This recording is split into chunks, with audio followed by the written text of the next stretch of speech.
Hi guys and welcome back. So today I'm going to be showing you how to make this rainbow fudge. Let's begin.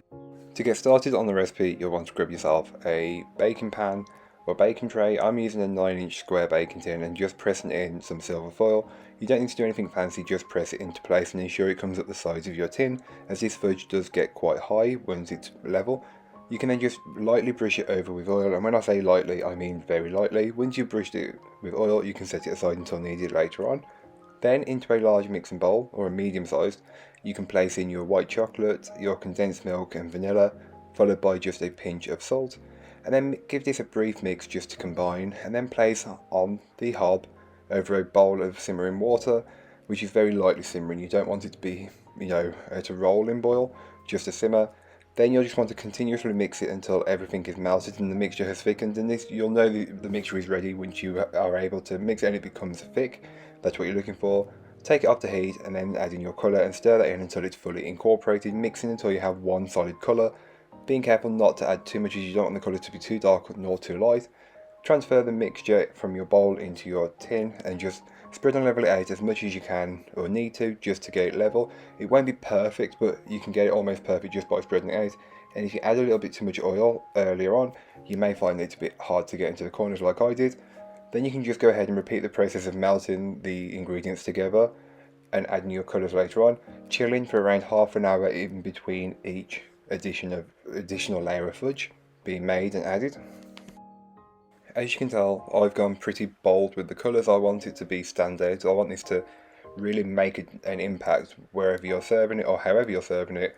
So I went quite bold with the colours, but feel free to go more pastel or even more concentrated if you really want to. The choice is really up to you. When it comes to adding the colour, you can feel free to use either a gel or a paste. I recommend pastes as they are much more concentrated and you need very little of it, but feel free to use whatever you have to hand. I used a mixture here. I used a mixture of Sugar Flare and Wilton paste, and then just Dr. Oetker brand that you can buy in the supermarket. It's really not really that difficult to choose. Just use what you've got to hand or what you can get your hands on easily. You don't need to order anything specifically. And then again, it's just really easy to layer this up, ensuring that you're chilling for around half an hour in between each additional layer. You do not want this to run, as it'll look then more like tie-dye, and that's not what we're going for here.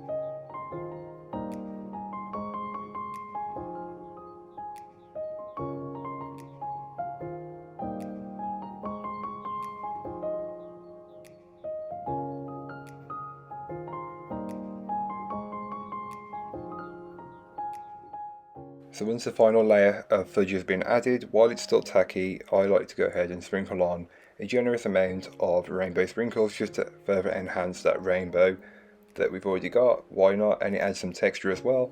If you don't want to, you don't have to, but why not be extra? So then this is the following day. I left my fudge in the fridge overnight and then just cut it up into as many or as few pieces as you would like. I didn't really know how to cut it, but these are generous sized squares that are more than generous. You could probably go smaller and still enjoy it, but again, it's completely up to you however you want to serve this.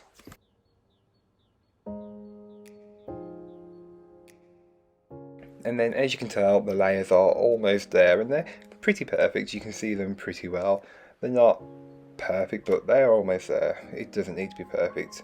You're going to eat it anyway. But that's all for today. I hope you enjoyed. If you did, don't forget to like, comment and subscribe for more from me, and I'll be back again very soon with another recipe, so join me then. In the meanwhile, don't forget to check out the description. There'll be a link to this recipe, a link to my blog, and links to all my social medias. But that's all for today. I hope you enjoyed. Bye guys.